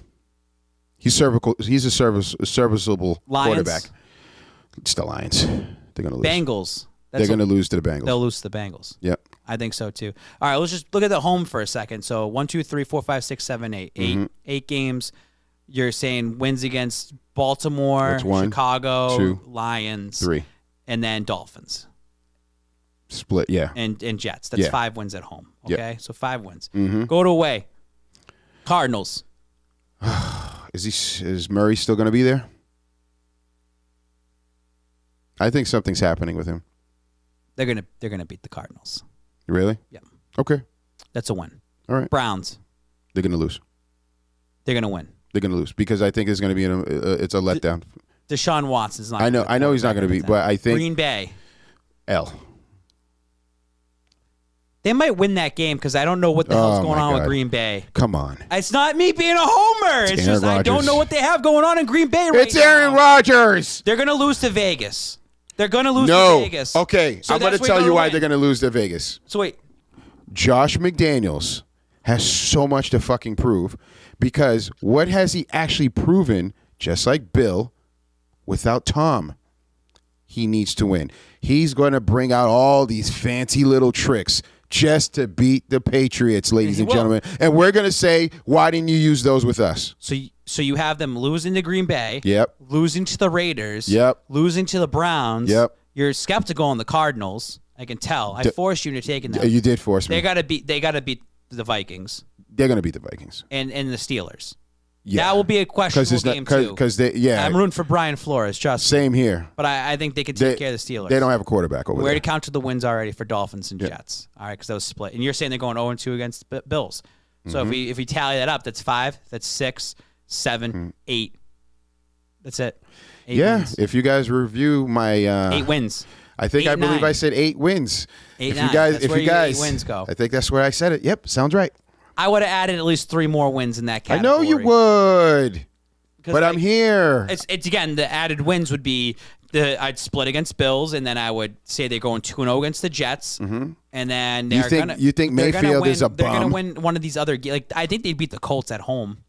Matt Ryan's coming into Foxborough. The 28-3 stuff is going to be everywhere. Yeah, he's still living in different that. team. It would be a good redemption story for Matt Ryan to come in with a different team. Matty Ice, and just get rid. That's my old history. Matty Ice. That's my old past. Just because I've hung out with him once, he's gonna have his beers. He's gonna have the Natty Ice. He's gonna be Matty Ice drinking, and he's just gonna be feeling. He's at Atlanta. That was Atlanta. Yeah. I have too many weapons here. It's different. Let me tell you, at least both of us are real and not the Pats chat Twitter space. Yeah. Because they got 12-5 out. That was ridiculous. like I had to look at my phone. Kind of go eye to eye and see it. Like, you know what? You're 8 wins. I'm adding 2 more. Yeah. Or I'm adding 2 more. So it's just plus or minus is right, but these guys are 4 to 5 games. That was insane. That's too much. Yeah. That's too much. We love you guys though. Thank you for having me. We'll revisit it after the draft. Yeah, we definitely will. And then we'll revisit it after OTAs. But we'll do it again and again and again. And you know what, ladies and gentlemen? What's beautiful about this is that this stuff is here, okay? Yeah. So please go back and rewatch these episodes and say, oh, shit, Cliff was right or Cliff was out of his fucking mind. But I'll tell you right now, I don't know. I'm taking the over on 8 and 9. I cannot see the Patriots going under 500. Because if you don't, it's going to be a regression, and it's going to look horrible. You're going to say, it's going to look terrible. Then that means Jonnu Smith and all these other people did nothing. But I'm not going to be mad if they go 9 and 8. What is the difference? Over 500. Oh my God! You already said they're not making the playoffs. That sounds like that's so culty. Like yay, but we did it. I really think they're going to go 10 and 7. And 10 and 7 it depends on how Mac Jones looks and how the team improves as a whole. Because they have a lot of hard games this year. They have a lot of hard games. And let's not forget who's blocking for him. Yeah. And we also see how the league shapes up too. Injuries and a bunch of shit. I said Deshaun Watson, I don't think you might not play. You never know. He'll get 6 games. Arizona Cardinals, there might not be Kyler Murray. That's what I don't think is happening over there. That's why. You know, you look at another team like Buffalo Bills, like something could happen to Buffalo and they have an injury. The injuries happen. Injuries can happen. Injuries do definitely happen. We have Stidham, so it's fine. We're safe, baby. All right, let's talk about another team out in the block these green guys. The green team, dude, it's been too long since we talked about the Boston Celtics. I've been wanting to talk about them, Cliff. Love it's the been Celtics. 3 weeks. I love the Since Celtics. these 3 weeks have happened, the Boston Celtics, who we crapped. I said this about basketball. Don't talk to me to the All-Star break. I waited. Yeah. And guess what? The Celtics are the hottest team in the NBA. And then Rob Williams got hurt. You know what? Blessing in disguise. I'm going to say why.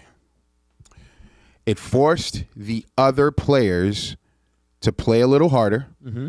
It forces Williams to say, hey, and he started to doing that anyway, to change his game instead of just a corner 3 guy. Peyton Pritchard is playing out of his mind. Dear coach, play him during the playoffs. Yeah. Okay? I think it actually created a little more chemistry, right? And I think the team is going to say, oh, shit, when Rob comes back, which to me, I'm not really rushing him back. Yep. They're going to go really far. So the good test of that, Cliff, was when they went to Toronto. Shout out to GRD. He knew about the Jaylen Brown. I swear to God, we talked about it on one of our shows, and I could not track it back. It's on video somewhere. We talked about Jaylen Brown not being vaccinated. And Horford didn't make the trip. They were rested for precautionary reasons, whatever it was. That team played hard against Toronto, and they had to go to overtime. And they should have won that game. And it, like you said, it was a great test for the entire team. And you're playing against a full-on Toronto team. So I felt if they played Toronto in this upcoming playoffs, they would take care of them even without Jaylen Brown and Al Horford for those away games. The Boston Celtics, since Rob Williams has been hurt, they haven't really had a real test as a full team, except against the Miami Heat, which they lost. Mm-hmm. I think that was like their real test without Rob Williams. Mm-hmm. Another test would be against the Bucks. They lost. They didn't have Tatum. Like every game, they've been resting players. Yep. So what I'm worried about, Cliff, is that they've been doing this kind of load management with the team. Yep. They're trying different things out, while as a team like the Brooklyn Nets have been in must-win mode over these last couple weeks. They're on a 4-game win streak heading in. They've been hit and miss. You've watched those games. They don't have it some nights, but they've beat teams like Miami that you couldn't beat. They're beating the good teams out there. They're on a win streak. Yep. And the thing about the Brooklyn Nets, because now, and by the way, I'm going to spin it back for a second. Them winning against a depleted Grizzlies team last night wasn't a bad thing. Go for the Atlantic Division title. Go for win to win. Why not? Why not? You earn that. And I don't know what player incentives are, but I'm pretty sure if they win the division, I'm sure they're getting a little kickback. I think it's a little bump. That. I think that you worked hard, that you shouldn't be sitting out your players so the Sixers get it. You know what I mean? And not the green teamers should not go out there like the Colts do. We're not Colton, guys. Look at us, like we won the division. We're not blah doing blah that. blah. Don't do that. It's just it's an earned thing that they should have won the division. That's cool. But going forward, you know that the Brooklyn Nets are on the radar. You got to root for the Cavs. So you got to hope that you play the Cavs because the Celtics will take care of business against Cleveland. But you have a Brooklyn Nets team that has a game on Tuesday night against the Cavs, a great tune-up game as they head into the playoffs against the Boston Celtics. This team is starting to click now. The Celtics have been resting. They're going to have a full week off before they play game one. That Celtics team might come out flat Easter Sunday. That's what I'm nervous about. I want Tatum to come out, and I want them to be on fire. Because every time I doubt the Celtics this year, they just come out and prove me wrong. Hello. But since Rob Williams has been hurt, they just don't look like the same team. They are not the same team. I am nervous for these things to happen. Daniel Tice is going to foul out in one of these games in the playoff series. Daniel Tice can't keep up. And he was a great insurance grab for Brad Stevens, but now it's got a bigger role coming up. And I heard this, today driving in callers, and people are saying, oh, well, the Nets don't have big, because you're playing the Nets most likely. The Nets don't have big men. Andre, you got Drummond, who's a shell of himself. No, those are guys. They have big guys on the team. They have Claxton, who's he's solid. Is a junior now, He's I solid. believe. He's solid for them. He's solid. Blake Griffin still might have a little juice left in him. He hasn't too. touched the court. He's got a little juice left. He in hasn't playoffs. touched. This is a team that knows they can coast all year, and this is when they need to shine, and it's the playoff time. I'm telling you, they're gonna at one point. Tice is going to get into early foul trouble in one of these games because you know how the refs control the league. Yep. He's going to get into foul trouble They early. just don't like him. That's going to happen. No, I like Tice. No. The refs don't like Tice. The refs don't like him. No. He's going to get some 2 boneheaded calls in a row, 2 personal fouls. You got to take them out. Now switch it out and go small lineup. Yep. And then what's going to happen, too, is at some point, Marcus Smart, who's probably going to win the Defensive Player of the Year, is going to try to take the game in his hand and fail Nope. at it. Hold on. Got to pull out the shot. Hold on. He is going to... Don't say it. Don't say it. Fail. No. He is going to fail. No. Yes. I got to stop you. Yes. I have to stop you. Marcus Smart. I think he's had a great regular season, Cliff. I've seen it. I heard it. I've seen it. But when the game's on the line, he's going to take that boneheaded 3 that you are saying, why are you taking that shot? He's going to make a great play on the other side defensively. Right. I don't want to see him taking any shots. All right. But the ball's going to be in his hand. They're going to want him to take the shot. Then that's to say, do it. Do it. I dare you. And he's going to fail. He's going to screw them at some point. Okay. Great points. Also, Jason Tatum isn't a killer. You need him to be a killer this series. I want to see that as well, too. Great. I want Jason Tatum, the ball in his hand, and I want him to take it. Let's start with the Jason Tatum because I want a lot of stuff. But Jason Tatum, I don't know if you've been listening, but he's been saying that he wish he started the season the way he's ending it because he says he would have won the MVP. That's good. That type of talk, yeah. That's Michael Jordan type talk. Yeah. So that tells me, okay, son, you're angry now. You're getting a little bit of this taste. You felt out the league. You know what you can do to whomever on the court. Nice. Tice, fouling out or in foul trouble. You know why I'm not nervous? Old man Al. I'm going to tell you what's up with old man Al. Old man Al can substitute and play some good games, solid games. They've been doing a lot of time management with Al, right? But here's the nice combination here. Here's the beautiful combination. Because Al can shoot threes, now you theoretically can have a bunch of shooters out there that not only can shoot but play defense, but they're willing passers, which passes the ball to Marcus Smart. And I'll tell you this, Marcus Smart, when Jaylen Brown and Tatum are playing their game, he defaults now. If they're not on the court, different story. But I think this year we got to actually start giving him, because I was ready to get rid of him. I said, hey, no, let's try it. And let's try it. So. But he said it himself in an interview. And people like, I think Maz, you'll talk to Maz for me. He was like, oh, he shouldn't have said, they wanted him to play multi-positions. But guess what? They did. They did ask him to play point. They did ask him to play a shooting guard. They did even ask him to cover and play the three. Not a real three, of course, obviously not. But this was the year where he actually got to play point, which he played in high school and in college, but never got the full-time role while here. Jaylen Brown is your 2 and your 3, and he knows that position. Tatum is the alpha now, and he knows that position. Well, it sounds like a great recipe right now, what you're building up for next season. It's now. It's already now. Nope. And this is, I'll tell you why it's now. And this is why I think the Williams injury was a blessing in disguise. Williams there, to me, they won the championship. I'm not a green teamer. I just see that they're making adjustments while he's out there because he's an extension of everyone else's defense. If you're not getting back, he's able to get back. And when you're big or whoever's guarding him gets tired and moves out, bring out Horford, who then extends you again. I'm glad they have the Nets. I want to go against the Nets. Do you know why? I don't want the Nets losing to anyone else. And when they beat the Nets, people are going to say, oh, they didn't have Simmons or he wasn't really ready. He wasn't game ready. Kyrie didn't play a full season. Bullshit. You're going to do the same thing when the Nets beat the Celtics and say, well, we didn't have Rob Williams. Nope. Yep. I'm not. Yep. Ladies and gentlemen, boys and girls. But that's what's going to be said. But they shouldn't, because we know where. Going to be said. There's going to be an excuse on both sides. No, that has to stop. I'm glad only because I think these are lessons learned for the rest of the bench players, especially like a White, especially like a Pritchard, and more importantly, Williams. He's been battling now down there, which is awesome. You said that Jason Tatum came out and said, if I played the entire season the way I did at the end, I could win the MVP. Correct. And I would have. And that's true. Mm-hmm. And he has a killer instinct. Mm-hmm.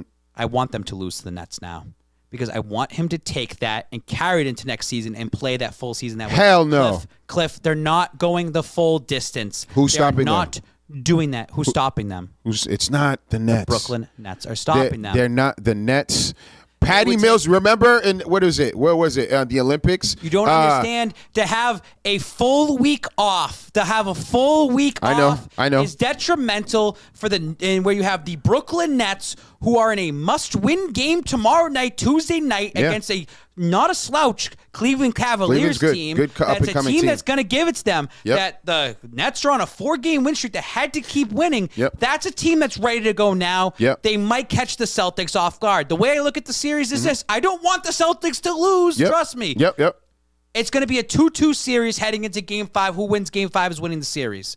And I think that's when the Brooklyn Nets will come into Boston. They win that game. They go back to Brooklyn. They take Game 6. That's the way I look at it in the 7-game series. Unfortunately, you're wrong, my friend. I can't wait. Wrong. I hope I'm wrong. Yeah, I just want you to. I'm right. I mean, if they played against, if they played the Bulls, sweep. If they played the Cavs, sweep. I'm not joking. If they played the Hawks, I give them 6 games against the Hawks. If they played the Hornets, I give them like a sweep. It's just a bad matchup in the first round. Do you know why Brooklyn? Bad matchup. Brooklyn is really good because of Kyrie and KD and some role players.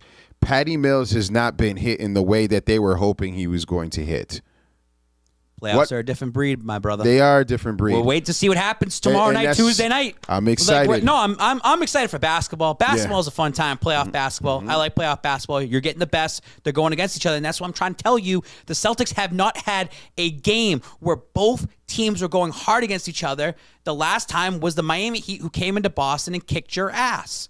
That was it, without the Rob Williams, because that's what you're not having the first round. And would you bring him back for second round? They get past the Brooklyn Nets, no, and he's available. Nope. I think they should shut him down. I don't think so. I think you shut him down. I'm thinking I don't want them to do, ladies and gentlemen, don't get mad with what I'm about to say. I don't want them to IT him.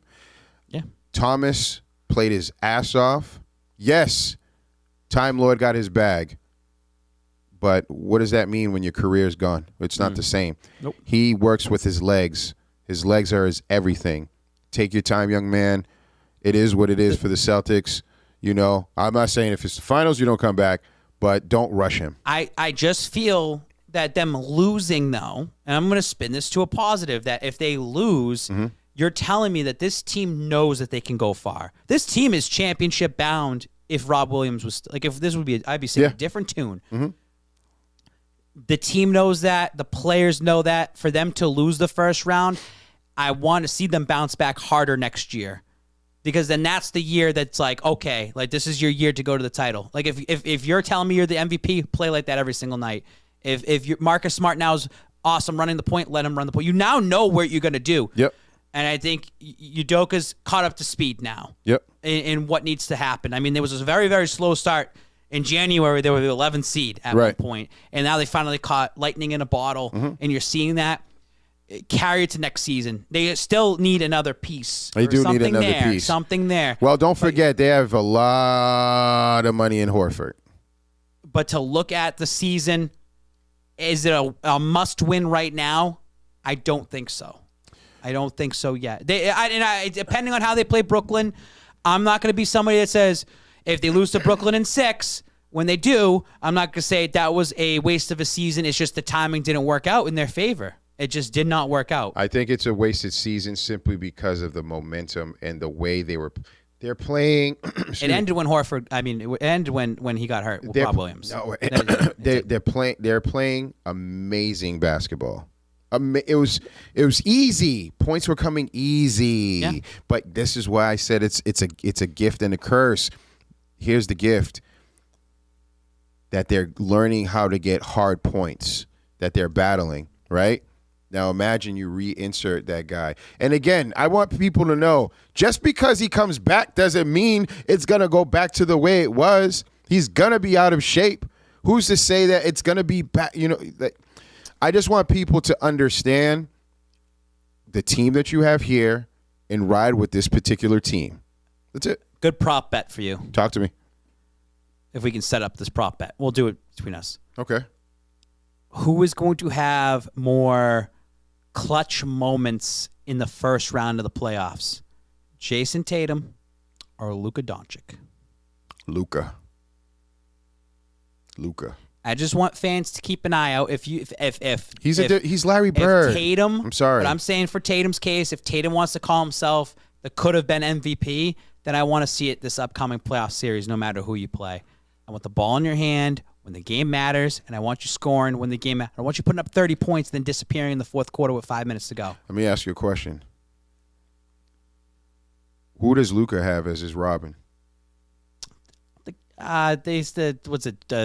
don't have anybody. They got that dwindled, whatever his name is. And that's a big deal. He has nobody. He is a big deal. I get it. That's a big deal. He's got people around him. But Luka's Larry Bird, man. His game is nasty. He can do whatever he wants on the court. But Tatum is at that point now. The only thing that still irks me sometimes is when he starts to bitch. I just look at the Celtics, and you're going down the court, and you're down 2 points. It's like it should just be Tatum has the ball, it's his shot, and I still feel like they passed up too much. Well, you know what I'm saying? Like, yeah, and they go for the right. They're trying to do the right thing. It's just I'd rather have you have the ball in your hands. Like games on the line for the Brooklyn Nets. Kyrie knows it's KD. Yep. It's KD. It's KD's ball. Yep. It's KD. KD's taking. Everyone knows that. Yep. I want the Celtics to recognize that it should be Tatum taking those last shots. I'd rather see them lose a game like they did against the Miami Heat a couple of years ago in the playoffs, where the ball was in Jason Tatum's hands and they lost because of that. Would it be wrong to say that I think Tatum is a beast, but just doesn't have that component yet? Clutch gene. And that's okay, ladies and gentlemen. You can build it in the playoffs. Yes. Luka did that. Yeah. Luka did it. Tatum doesn't have that yet. He could have it this series. I want to see that. I just don't want to see it yet. I'm trying to say this stuff negatively so he wins against the Brooklyn Nets. I know where you're going. And, you know what I mean? know where you're going. You're talking it's all because of you. Yeah. It's all right. Oh, dude, I'm the reason why Jason Tatum's relevant this season. But at the end of the day, ladies and gentlemen, boys and girls, listen, we have other sports to talk about, all right? And I know Dito's like, it's about freaking time, right? Probably. And you know what? I don't blame you, Dito, but listen. Hold on. Let me get this right here for you.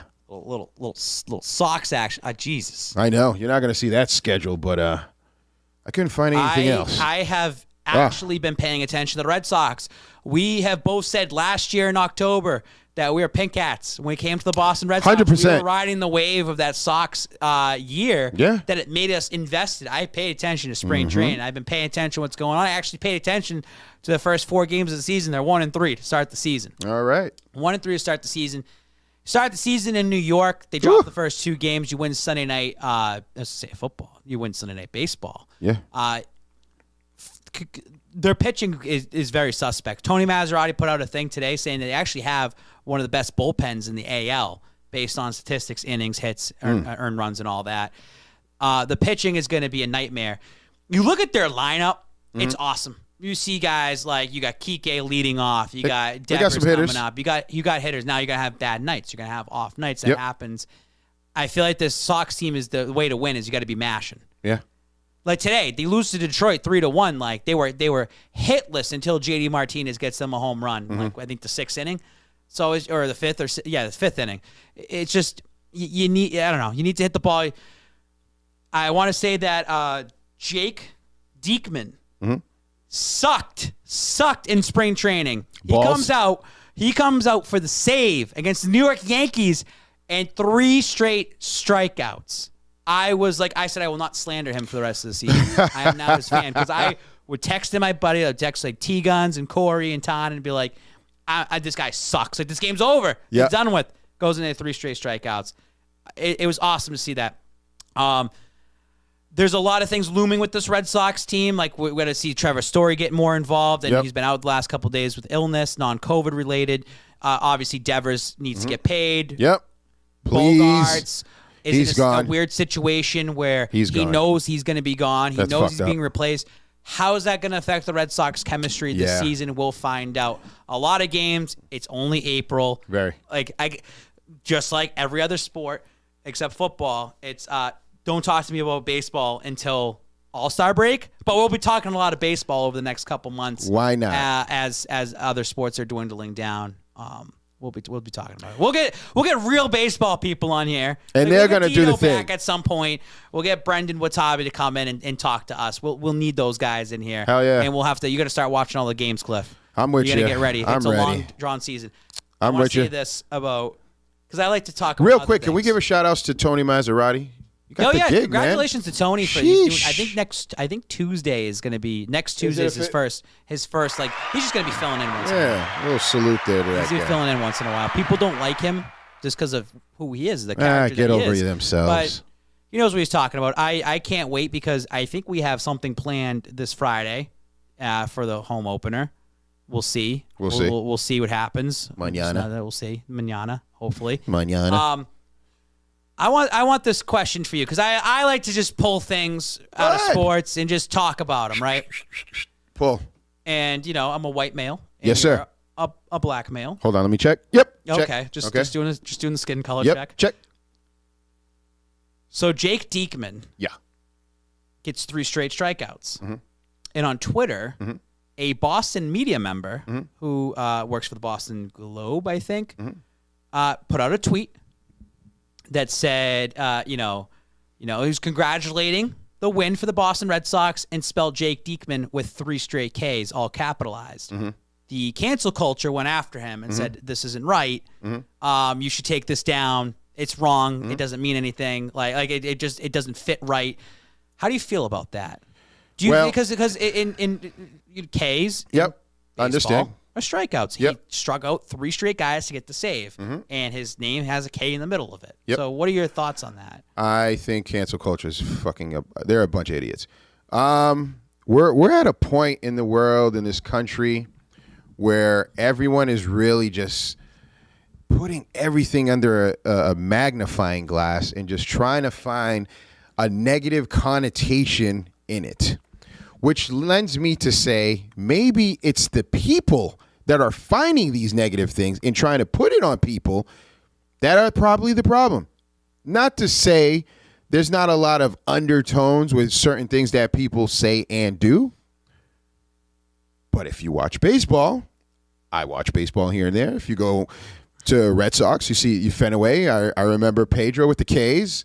They still do that. There's a group that does all that there. Yeah. Yeah. So I know what that's all about. So I guess I have to ask, because I don't know, is it just a New England thing with the K's? Are other states not doing this? Cut this shit to me, right? Maybe I'm wrong. Maybe I'm not woke, but I don't fucking know. And I'm not trying to make fun. No, I am. Because it doesn't make sense to me. Like, I can read. Like, common sense should play a role. Yeah. But I also found out that not everyone in this world has common sense. So, with that being said, if you need someone to explain it, or you asking me, hey, as a black man, how do you feel about this? I don't feel a certain way. Yeah. I don't. I really don't. I thought it was listen, it's just weird. Like, I personally wrote it in my group chat. Yeah. Like, I was just like, Diekman with the 3 Ks, because it has nothing racist to say. This is what sucks. It sucks. This is where we are now. Sometimes it sucks being a white guy that just wants to make it's an innocent thing. It has nothing with racist connotations whatsoever. It has to do with baseball. And the woke culture, cancel culture comes after you. And what do? You get pinned into a corner clip. Listen, at the end of the day, fuck them. If you know what your values are and your morals are, you stick with it. You give them the middle finger and you move on. I think that guy shouldn't have he probably had to delete it. Yeah. He worked for national. Right. He worked for a company, national. But yeah, like somewhat. I would have just kept it up, because it's just like it has nothing wrong. Like zero. Like zero. It's just something to talk about. Deleting tweets are worse than actually like just leaving. It's kind of admitting something was wrong with it. To me, yeah, but and people just got to move on, man. People got to move on. They'll be pulling out all baseball season. Yeah, well, let me ask you a question. I don't really watch this anymore, but are you going to follow? Boston Marathon. I know people that run in it. So same. Yeah, I went out 1 year for Teddy's team. Teddy Bruschi ran in it, and it's an interesting day. I mean, I don't really know much about it.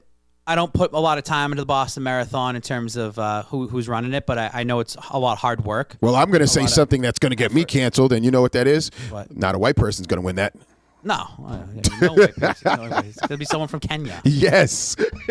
Am I going to get canceled for saying that? Oh. Jesus. Do you think there's people in the association that just like, we don't want Kenyans in this? Like, we want... Hell yes. I'm not going to... It should be just an American. You know what? To me, I'm going to be honest with you. There should be no... They come all the way here. Because I know I'd say it. I'd be like, what the fuck? Like, y'all don't have your own races? Jesus. That must be like life-altering money to come over here to race. Can we look into that? Like, do they get paid? The winner has to be... Well, you got to also think like... In terms of, you're not getting on the Wheaties box anymore. I think the allure is not. It's just not the same. And sponsorships. Is it though? 26 miles. What is it? 25. Speaking of tying this into the Boston Red Sox, how do you feel about their marathon jerseys? Because they're going to be wearing that weekend. No thoughts. $150,000. That's for Kenyan money. Transfer that. So we'll do. I'm not doing US that. dollar. Just say it's $1 million. Kenyan money. What's the Kenyan shilling? So one United States dollar is 115 shillings. And what does that mean in their world? You'll never be able to really comprehend that, because it's like, how many shillings do you need for like a bag of chips or some shit? Yeah, it's true, but he can be a 17 million shilling millionaire. Listen, Shilly area. I'm going to say this. I think next year, this time, I'll probably just pay them not to come. Like here. Wow. Here. Because that's how much money we're going to make. We'll make more than that. It's not that serious. Do you think that an American is going to win? Has an American...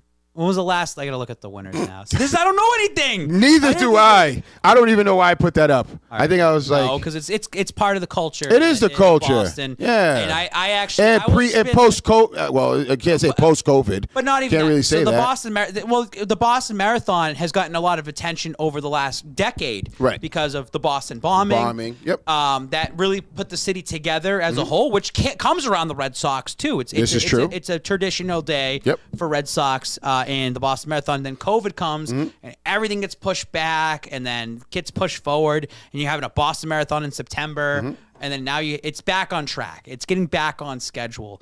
It's just something Boston cultural that you want to do. I just remember it being in the way, like when I went to Northeastern, like going to visit my friends at BU, saying freaking traffic. That's what I remember the marathon for. Here's the last winners.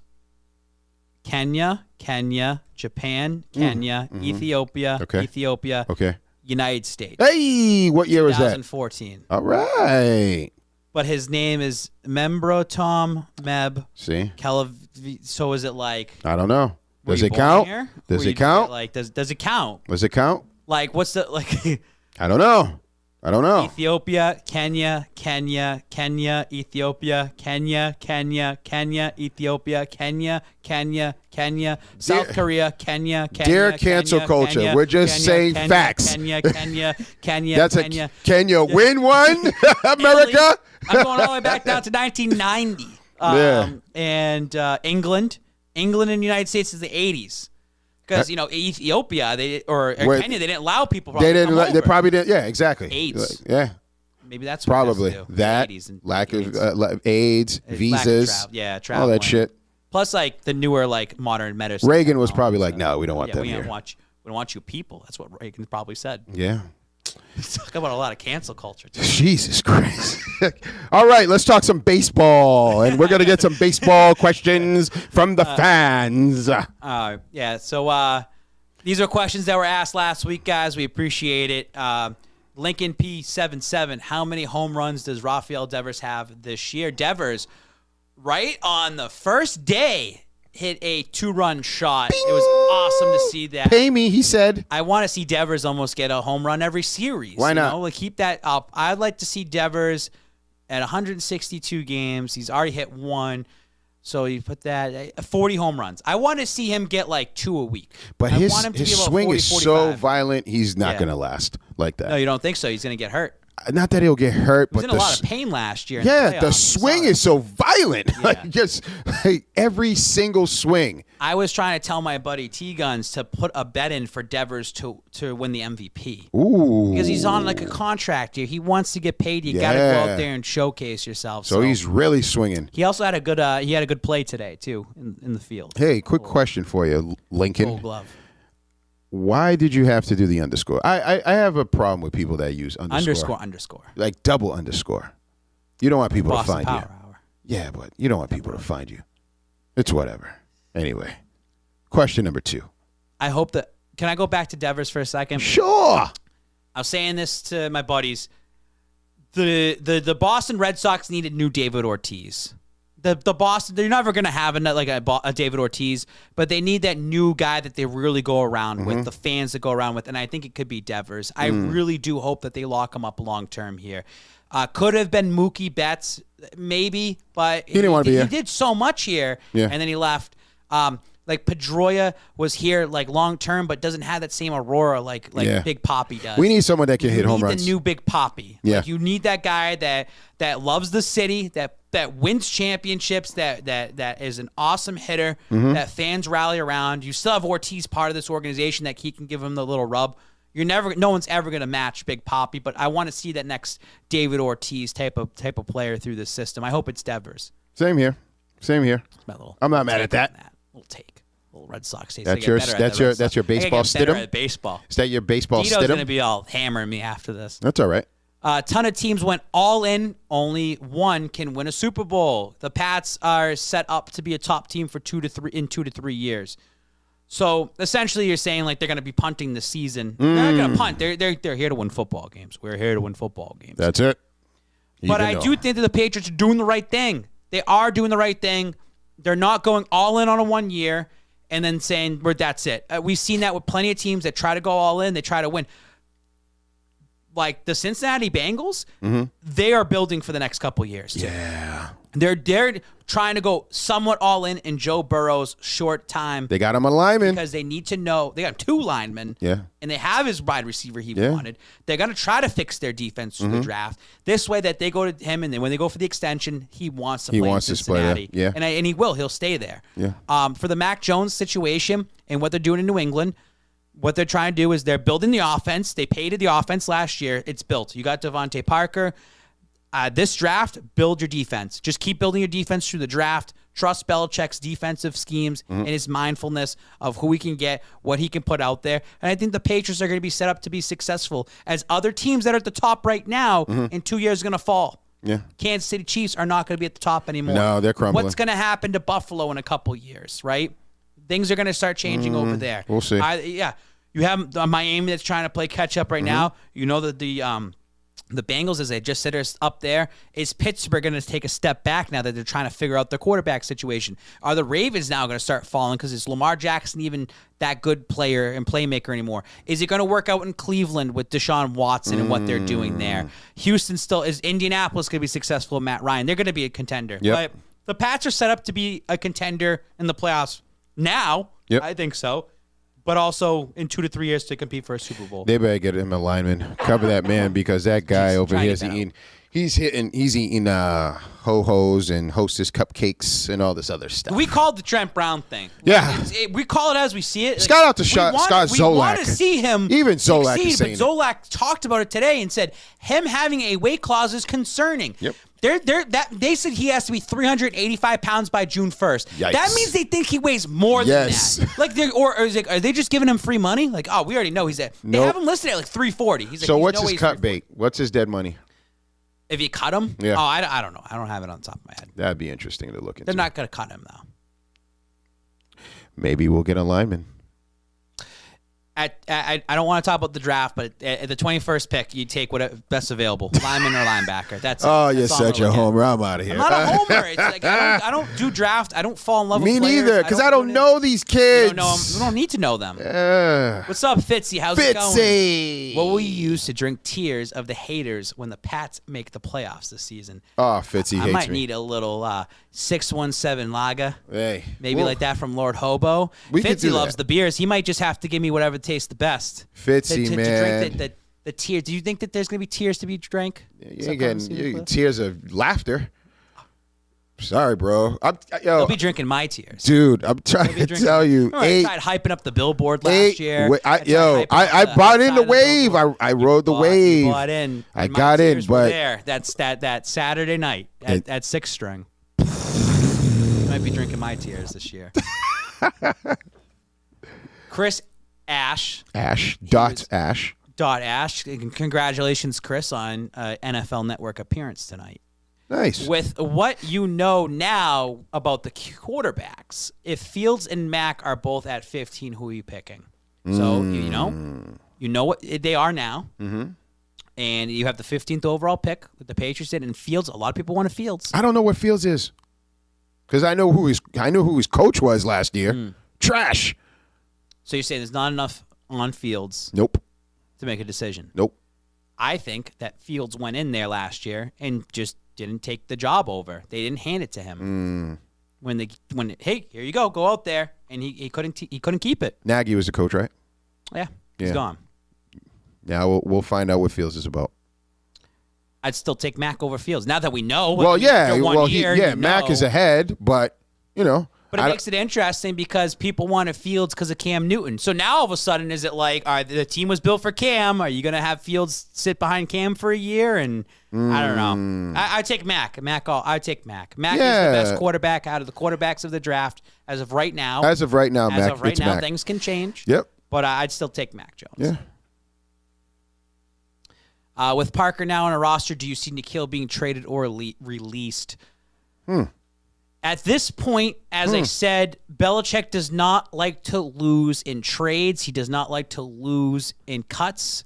So you drafted him as a first rounder. You're kind of stuck with him. Yeah, he's a great blocker. That's what it's going to be this year. Jesus Maybe Christ. he'll have a career year and catch 3 touchdowns. Like you hope so, right? Okay. And I you want to see success. When did you out of say players. you were going to become a comedian? That's not on the script here, man. He is not catching 3 touchdowns, dude. He might. He caught none last year, 2 the year before that. Maybe he'll have a career year and have 3. And flip it to 3. It's actually going to be crazy to look back on N'Keal Harry's career. I'm rooting for success. So are we, and that's the thing, right? You want to root for success, but are you putting the work in for it? Are you? I mean, dude, it's been kind of I fucking said this. He came in, he was out on the IR to start his career, and then I heard from somebody that said that he had character issues and thought he was the shit. So right off the bat, he already made a bad impression, which shows if he's not down in Tampa, it really still carries to this day. Last year, you have your agent saying, I want to trade, and they didn't trade you. They kept you. Maybe they were looking around, but Bill isn't going to trade you for a 5th or 6th rounder when he paid a 1st rounder. Bill has to still save his face, sir. He's got to save his face. Yeah. He's going to just stick it out with N'Keal for the entire year and just let him go into free agency. You remember going to the game as we were freezing and he was there? I was like, hey, this is a perfect time for him to chip and release. Nope, he's blocking again. And N'Keal Harry has to look at it, and now you do nothing with the Patriots. Say it's a kind of similar stat line, 200 yards, no touchdowns, and you're just blocking. What's your value in free agency? 0. Who's scooping you up? 0. Someone's going to take you, I'm What's sure. What's that other football league that they're starting up the there? USFL. Right? Hey. Coming back. Maybe he'll be in arena football. Maybe at the Mass Pirates games. Maybe. I don't know. I just it sucks to look at all the other wide receivers that were so successful around N'Keal Harry in that draft, and N'Keal Harry is a bust. Yeah. Because you know what? Last year I said I was going to give N'Keal 1 more year. I did too. Canada. And he ended up having no touchdowns. So, oh well. As it is. It is what it is. Yo, did you see how freaking jacked Jacoby looks? Yeah. Holy. He great. Wow. Mac added a little muscle to himself too. Wow. Mac's doughy. Yeah. I'm very doughy.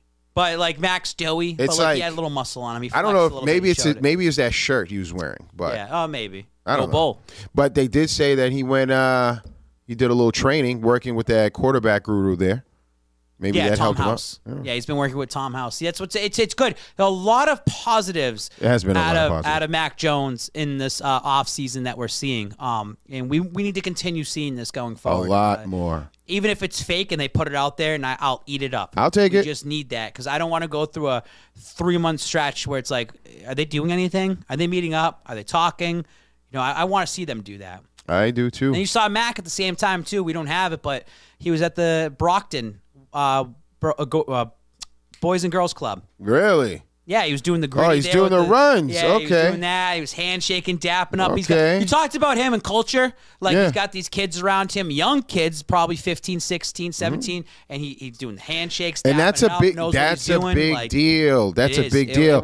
It was good seeing that as well too. So many positives coming out of Mac Jones, and I'm not giving Belichick the credit of Mac. Hell no. I'm not giving Belichick because he didn't want him with it. I think it was Robert Kraft's pick. Yeah. I don't think he wanted him. Yeah. And when Mac Jones succeeds, I hope Bill doesn't get the total credit. Yeah, and hopefully he'll interview with us and tell us the truth. Yeah. So there's a rumor going out here in these streets. Rumors. I heard a rumor, and they said it has something to do with your name.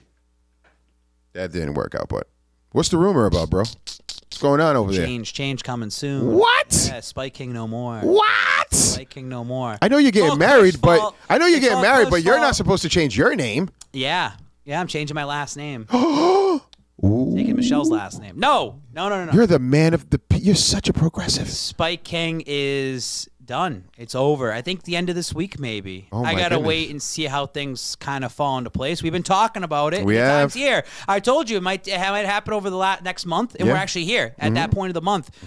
We've been working on a lot of things in the background. Some things it's timing. It sucks. You have to wait for certain times for to happen. people.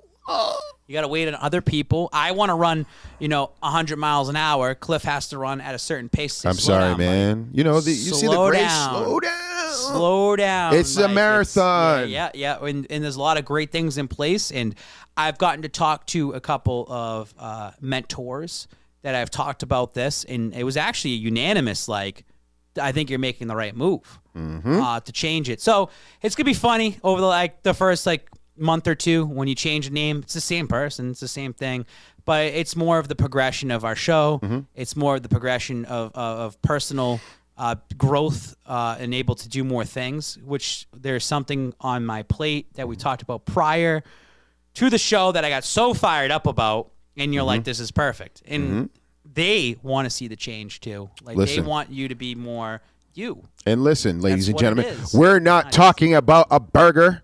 This is not his final thought. His final thought is not what he's going to eat on his plate. His final thought is just continuously to grow. As you saw us in this particular show, we started to grow. Remember our first show? Our first show was just so long ago. It was. But it was so different. We had a show that never made it air. We recorded and it never got released. I know. Didn't release it. It's cool, man. Did you purposely do that? I did. Sometimes I purposely think that you have film on me that you're going to release in 3 years from now. Maybe. We did. I got a fucking million hard drives. We went out the Celtics game and interviewed things. Yeah. It was awesome. I'd never seen the videos after that. We did that. We have a lot of Patriots thing. I can't wait for the Patriots schedule to get released. I can't wait for to know what road games we'll be able to go to. I mean, we still have a whole, a sock season coming up right now. That's good. That's going to be fun. I'm excited about that. We have some things planned that we're trying to do monthly. We want to get more people involved with us. Yep. We want to get our social media some people more involved. Woo Sox, we're trying to get in and do something with them too. So, I mean, this has been the last month has been plotting and getting everything ready. And then we just got to go out there and have a fun summer. Yep. Football's the bread and butter.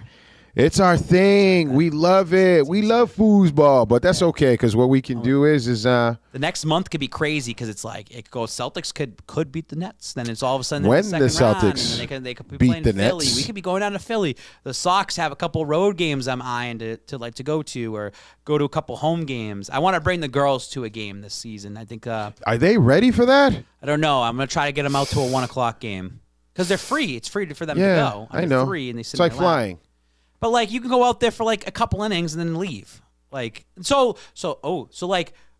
a guy that's always if you go to a sporting event, you got to stay the entire time. But as a parent with a kid, it's different. It is different. It's different. I'm allowed. We left to the Patriots game early. What are you talking about? I don't want to talk about it. It was cold. It was freaking cold, and we still watched the game. That's crazy that we went to the Patriots game. We went super late, and then we stayed for probably a quarter and a half, and then we left. Had a few beers. And then we're just let's just go inside. Ate some food. Yeah, let's go inside. We had other things that we were planning on going forward. But you know what it is? Let's be honest. The production on television is just better.